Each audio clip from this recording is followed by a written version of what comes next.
NASA's Perseverance rover recently successfully sealed and stored the first two rock samples from Mars. One of the ways the rover analyzes the rocks it's sampling is with the SHERLOC instrument and its camera, Watson. This detective team studies rock surfaces and building blocks of ancient life. To learn more, we are joined by Eva Scheller, who is part of the instrument science team. Eva, what is SHERLOC and how does it help pick which rocks are worth sampling?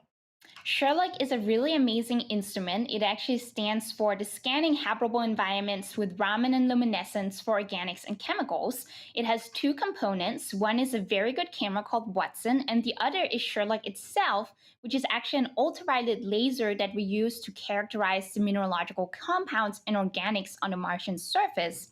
And that tells us whether a particular rock is worth sampling or not.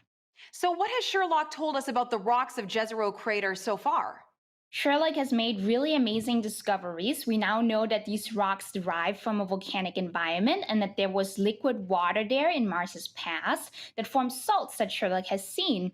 And that actually has let us know that the samples we've just taken could have formed in an ancient habitable environment. Now, looking to the future, what role will SHERLOC play in the search for ancient life? SHERLOC is a very important instrument for two reasons. The first is that SHERLOC is the only instrument that can directly detect organics, our building blocks for life, and we're always looking for organics in the samples we're taking.